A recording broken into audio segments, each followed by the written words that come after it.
En Arizona, à la fin de l'été, il y a deux choses qui accablent les étudiants. La chaleur et les dettes. J'en suis à 19 000 dollars de dette. Et tous les 6 mois, ça augmente de 3 000 dollars. Je m'enfonce dans la dette juste pour aller à l'école. Pour faire mes 4 années, je vais devoir emprunter 39 000 dollars.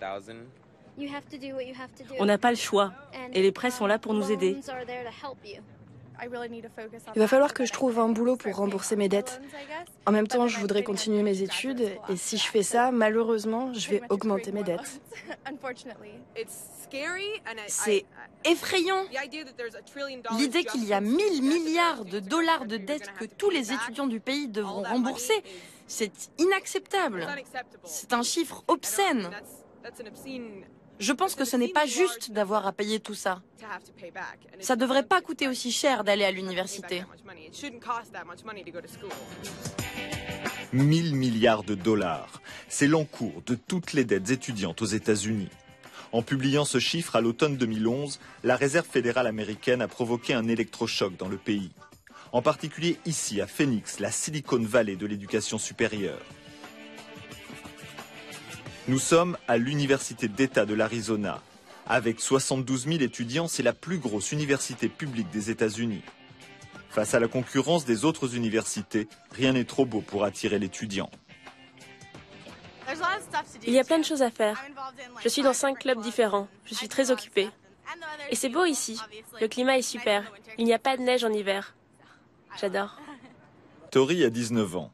Elle a quitté New York pour venir ici faire des études de commerce. Elle passe sa journée sur le campus, une véritable ville dans la ville, avec ses boutiques, ses banques, ses équipements sportifs, ses restaurants. Des conditions de rêve pour étudier. Mais ce rêve a un prix. Parce que je ne viens pas de l'Arizona, je paie 30 000 dollars par an pour les frais de scolarité. En 6 mois, je dépense en moyenne 500 dollars pour les livres de classe. Celui-là, par exemple, coûte 150 dollars. Il n'est pourtant pas très gros, c'est ridicule. C'est un gros investissement, en argent et en temps. Les gens ne réalisent pas qu'il n'y a pas que les frais de scolarité. Il faut aussi se déplacer, se nourrir, se loger, payer l'électricité. C'est vraiment dur. Rien que pour se nourrir sur le campus, Tori dépense 50 dollars par jour. Ses dettes augmentent, mais elle n'est pas inquiète. Elle pense qu'elle trouvera un boulot bien payé en sortant. L'école de commerce a une bonne réputation. Elle est chère, mais j'espère que je pourrai rembourser. De toute façon, tout est cher dans cette économie. Les frais d'inscription de l'Université d'État de l'Arizona ne sont pas parmi les plus chers du pays. Ils sont même en dessous de la moyenne. Mais ils ont quand même augmenté de 35% en 7 ans. Pour comprendre pourquoi, nous avons rencontré Betty Capaldi. Elle est la doyenne de l'université. Il y a 15 ans, l'État de l'Arizona payait l'essentiel de notre budget. Mais ils ont commencé à manquer d'argent. L'économie a décliné, ils ont reçu moins de fonds du gouvernement fédéral, le coût de la santé a explosé, construire des prisons, ça leur coûte cher. Donc, ils ont réduit nos budgets. Ça a baissé de 40%. Nous n'avons pas augmenté nos frais d'inscription d'autant. Nous avons gagné en efficacité, mais ça ne suffit pas. Il fallait bien augmenter les frais d'inscription, car l'argent doit venir de quelque part. Mais c'est vrai que l'an dernier, notamment, nous avons remarqué qu'une des principales raisons pour laquelle les étudiants arrêtent leurs études, c'est l'argent. Le bureau d'aide financière, c'est l'un des services les plus importants de l'université. Pour corriger les inégalités et éviter que des étudiants arrêtent à cause de l'argent, la fac distribue 100 millions de dollars par an en bourse pour les étudiants les plus pauvres ou les plus méritants. Mais ça ne suffit généralement pas. Ashley, par exemple, a besoin de 17 000 dollars. Pour votre prêt fédéral et votre bourse d'État, vous avez atteint le plafond et vous avez touché une bourse de l'université. Mais vous devez encore de l'argent pour le logement, la nourriture et la scolarité. Votre seule possibilité, c'est de prendre un prêt privé. Faites attention, les banques peuvent vous demander que quelqu'un se porte garant. Emprunter, c'est le passage obligé. L'immense majorité des prêts sont des prêts fédéraux, plafonnés, mais garantis par le gouvernement. Les banques privées se battent elles aussi pour attirer les étudiants. Dans les deux cas, il faudra rembourser, avec les intérêts. En théorie, c'est un investissement rentable. Avoir un diplôme d'université, ça rapporte, en moyenne en tout cas. Aux États-Unis, si vous sortez diplômé de l'université, vous gagnerez tout au long de votre carrière environ $1 million de plus que si vous n'y aviez pas été. Vous serez plus heureux, en meilleure santé, vous serez un meilleur citoyen, vous irez voter. C'est un bon investissement pour l'élève car il aura plus d'argent et c'est un bon investissement pour le pays car il y aura moins de problèmes dans la société. Là, le long du cou, il faut que ce soit bien plat. Il ne faut pas que ça rebique. Et enlevez vos piercings, cachez vos tatouages, ayez l'air le plus conservateur possible. Mais pour le gagner, ce $1 million de plus, il faut faire quelques efforts. Au sein de l'école de commerce, les élèves ont leur fraternity, une association d'étudiants qui ce jour-là organise une rencontre avec de potentiels futurs employeurs. C'est bien de savoir dans quelle branche vous voulez travailler, mais chaque entreprise a ses propres règles. Suivez leur système, travaillez dur et vous réussirez. La situation économique est effrayante en ce moment. Donc oui, j'ai peur de ne pas trouver de boulot. Mais je suis aussi confiante parce que je sais quoi faire pour décrocher ce boulot. Autre atelier, une conférence d'un conseiller financier pour leur apprendre à gérer leur argent et surtout leurs dettes. La plupart des sociétés de crédit adorent que vous ayez tant de dettes car vous payez des intérêts. Et plus vous mettez de temps à rembourser, plus ils gagneront. Dans une Amérique en crise économique, avec un taux de chômage record de plus de 9%, un diplôme, même d'une des meilleures écoles de commerce du pays, n'est pas une garantie absolue de trouver un emploi vite. Or, vite, il faut commencer à rembourser l'État ou les banques. Seulement 13% des étudiants ont une promesse d'embauche au moment de leur diplôme. La plupart des diplômés ne trouvent pas immédiatement du travail. Et il faut payer ses emprunts le plus vite possible. Parce que c'est très facile de vivre au-dessus de ses moyens. La première fois que tu touches ton salaire, tu sors, tu te payes un bon dîner, tu t'achètes une voiture, une maison, et toutes ces dépenses s'accumulent très vite.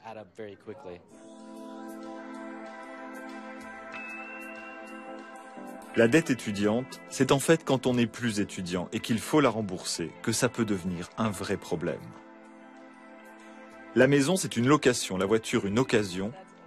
Joya n'a pas flambé son argent après sa sortie de l'université. À 31 ans, elle a pourtant accumulé $80 000 de dettes fédérales pour payer ses études. Et régulièrement, elle reçoit des courriers pour que surtout, elle ne l'oublie pas. Ça, c'est juste les dettes de l'université où j'ai passé mon master. 8600, 8600, 8600, 12 000, 13 000, 10 000, 1000. Les taux d'intérêt, ça va de 6,8 à 7,9%. C'est pas 1 ou 2%. C'est beaucoup et ça fait augmenter ma dette. Au moins pour les étudiants, ça devrait être des prêts à taux zéro.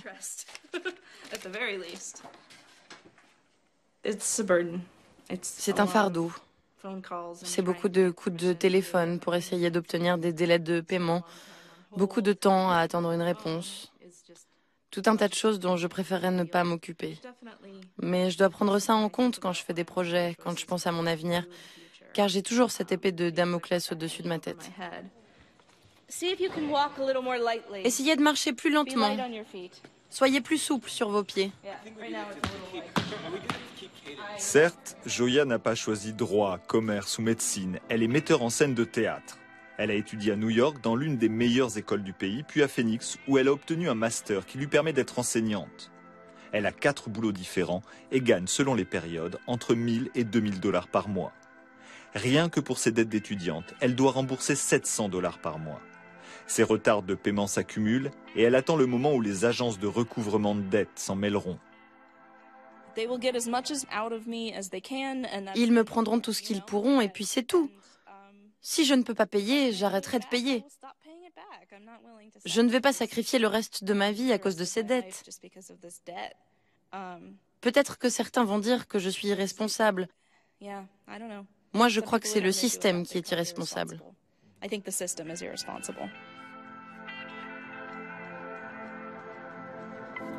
Pour s'en sortir avec le peu qui lui reste après avoir remboursé son emprunt, Joya a dû puiser dans sa carte de crédit. Les dettes s'ajoutent aux dettes. Ce jour-là, elle a pris rendez-vous avec Lawrence Pugh, un avocat spécialisé dans les faillites personnelles. Une activité florissante en ce moment aux États-Unis. Alors, qu'est-ce qui vous amène aujourd'hui? J'ai 20 000 $ de dette sur ma carte de crédit et je ne peux pas rembourser. J'aimerais me déclarer en faillite personnelle. Je n'ai aucun bien qui peut être saisi. J'ai une voiture, mais elle ne vaut rien. Et j'ai aussi 80 000 $ de prêt étudiant, mais je crois que ça, c'est vraiment difficile de s'en débarrasser, n'est-ce pas? Votre gros problème, ce sont ces 80 000 $. Pour ça, on ne peut rien faire. Malheureusement, vous êtes en bonne santé, vous pouvez travailler et vous êtes jeune. Tout ça joue contre vous pour obtenir une faillite sur cette dette. Les prêts étudiants, contrairement à la plupart des autres dettes, sont presque impossibles à annuler. Et ce, depuis une loi de 1996 votée au Congrès sous la pression des lobbies bancaires. Conséquence, pour les prêteurs, c'est une dette quasiment sans risque et donc pour les emprunteurs, facile à obtenir.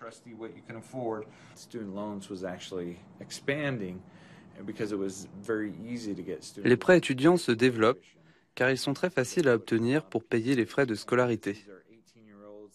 Et c'est une incitation pour les jeunes de 18 ou 19 ans qui n'en comprennent pas forcément toutes les subtilités et qui ne sont pas toujours prudents quand ils choisissent leur cursus ou une école.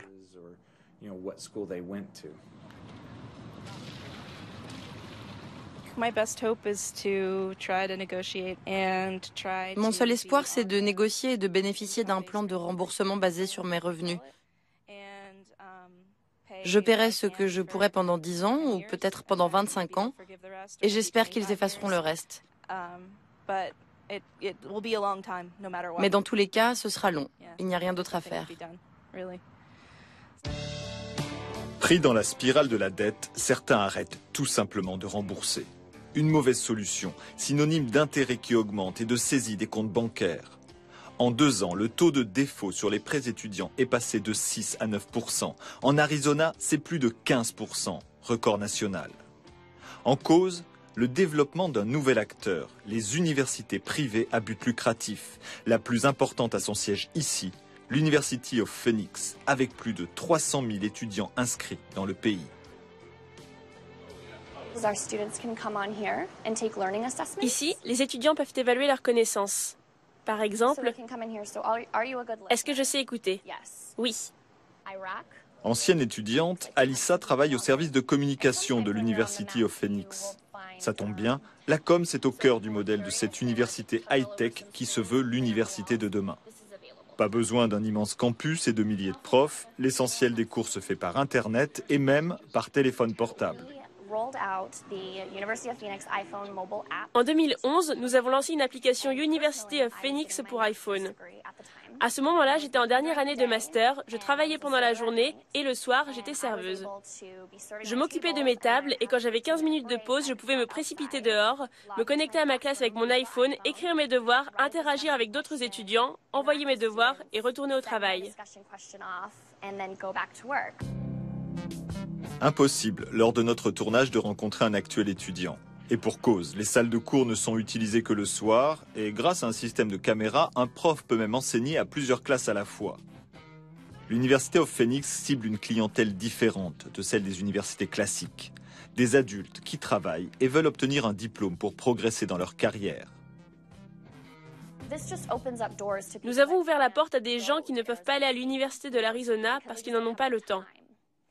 Je ne dirais pas que l'école est vieille, mais je dirais que l'idée que des gens aillent à l'école à plein temps, de 9 h du matin à 5 h de l'après-midi, c'est une idée dépassée. Parce que le monde d'aujourd'hui bouge, travaille, innove, et c'est ce que nous faisons ici. Là où l'University of Phoenix n'innove pas beaucoup, c'est pour trouver de l'argent. Un rapport publié cet été par le sénateur démocrate Tom Harkin le révèle. 89% de son budget provient de fonds publics, à travers les bourses d'État et les prêts fédéraux versés aux étudiants. En 2010, elle a ainsi touché 4 milliards de dollars, dont 1 milliard ont été versés aux actionnaires du groupe Apollo, la maison mère de l'University of Phoenix, cotée en bourse. Mais pour Bill Pepicello, le président de l'université, 2 millions de salaires annuels, cela n'a rien à voir. Cet argent est donné aux étudiants. Ce sont eux qui choisissent où ils veulent l'investir. Les gens pensent qu'on nous donne directement l'argent. Ce n'est pas vrai. Ce n'est pas le gouvernement qui décide. Ce sont les étudiants. Et ils pourraient le dépenser, et beaucoup le font d'ailleurs, dans des universités publiques, dans des institutions traditionnelles. Il n'y a pas cette corrélation directe que le sénateur Harkin et d'autres voudraient faire. Sauf que les universités à but lucratif sont accusées de cibler les populations les plus vulnérables et de les allécher par la promesse d'un accès facile au crédit. Exactement comme les vendeurs de maisons avant la crise des subprimes. Conséquence, comme le dénonce le rapport Harkin, 60% des étudiants abandonnent avant leur diplôme et le taux de défaut sur leurs dettes a explosé ces dernières années. Mais pour Bill Pepicello, c'est la faute à la crise. C'est une population à plus haut risque. Ce sont des gens qui sont moins bien préparés au système académique, qui passent du temps à lutter dans le monde du travail, en particulier en ce moment, qui doivent gagner leur vie tout en faisant des études. Ces gens, en général, ont une plus grande propension à abandonner en cours d'études. Parce que, comme nous aimons à le dire, parfois, la vie leur joue des tours. Et confrontée à ces difficultés, cette population aura un risque plus élevé d'être en défaut de paiement. Les universités à but lucratif affirment qu'elles démocratisent l'université, qu'elles fabriquent des diplômés. C'est vrai, mais elles fabriquent aussi beaucoup d'endettés. Elles participent au gonflement accéléré de la bulle du crédit étudiant aux États-Unis.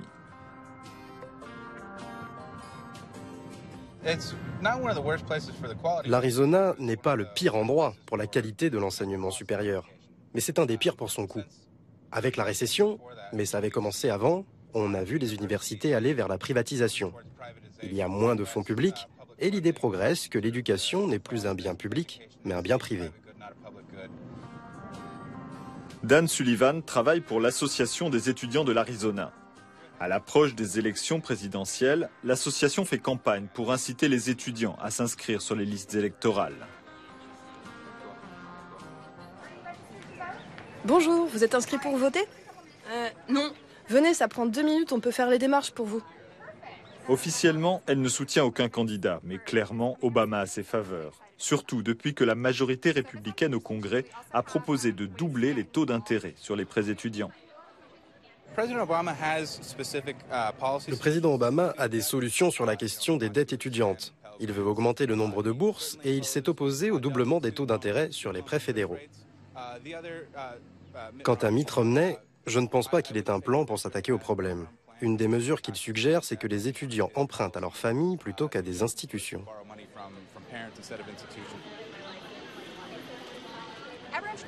Tout le monde devrait pouvoir se permettre d'aller à l'université. Ce que nous faisons, c'est dans l'intérêt des étudiants. Ils doivent sentir qu'ils peuvent avoir du pouvoir, qu'ils peuvent faire la différence. L'association fait aussi campagne pour faire passer une loi d'initiative populaire qui obligerait l'État de l'Arizona à réinvestir dans l'éducation. Car pour Dan, il y a urgence. Le système est au bord de l'explosion. Il faut réformer le système. Sinon, ça pourrait bien être la prochaine bulle. Si on ne tire pas de leçon des erreurs qui nous ont conduits à la crise des subprimes, si on ne se rend pas compte qu'on va dans le mur, si on n'agit pas maintenant, les conséquences seront désastreuses. Pas seulement pour les étudiants, mais pour l'économie tout entière. Les économistes que nous avons interrogés se veulent rassurants. Ce n'est pas totalement comparable aux subprimes. Les dettes étudiantes restent considérées comme sûres, d'autant plus qu'elles sont garanties par l'État fédéral. Sauf que personne ne connaît vraiment l'ampleur des prêts privés, quel en serait l'impact dans le système financier, ni même le taux de défaut à long terme. Nous avons retrouvé Joya. Elle est très impliquée dans le mouvement Occupy, célèbre pour avoir l'an dernier occupé une place à Wall Street. Leur slogan, nous sommes les 99% face aux 1% de riches. La question des dettes étudiantes a été l'un des moteurs de la mobilisation. Il suffit de lancer la discussion pour s'en rendre compte. La dernière fois que j'ai ouvert un courrier, parce que maintenant je ne les ouvre plus, j'en étais à plus de 83 000 $. Et comment je peux espérer payer si ça ne cesse d'augmenter à cause des intérêts? C'est inextricable. Je n'ai aucune solution. J'ai 38 ans, je n'ai pas d'enfant. Je n'ai pas les moyens d'avoir un enfant. J'adorerais en avoir un, au moins un. Moi aussi, j'ai des dettes. J'ai eu mon diplôme l'an dernier, mais je me suis réinscrite à la fac cette année, en partie pour me donner un répit. Ma dette continue à augmenter, mais j'espère avoir plus de chances de trouver un boulot pour commencer à rembourser. Moi, je ne peux espérer aucun redémarrage dans ma vie tant que ma mère est là. Tu peux difficilement souhaiter la mort de ta mère. Mais moi, je ne peux rien envisager jusqu'à ce qu'elle meure. Que j'hérite de sa maison et que je puisse payer mes dettes. Ça craint vraiment. Le principe, c'était qu'on aurait du boulot en sortant de l'université. Mais si nos emplois partent en Chine, nos diplômes n'ont plus de valeur. Les Américains ont été élevés pendant longtemps sur le modèle « Travaille dur, prends-toi en main, tu peux réussir », tous ces slogans. La croyance que tout le monde peut arriver au sommet, tout le monde peut être dans les 1%. Mais mathématiquement, c'est impossible. Les gens ont l'impression qu'on leur a fait des promesses et qu'elles ne sont pas tenues, surtout les gens de la classe moyenne. Pour Joya, Occupy a le mérite d'avoir mis cette question sur la place publique, d'avoir brisé le mur du silence.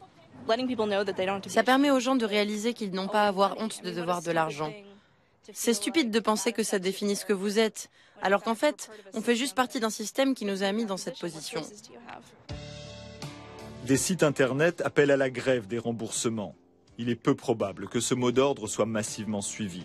Mais il est sûr par contre que le prochain président des États-Unis devra sérieusement s'attaquer au problème de la dette des étudiants.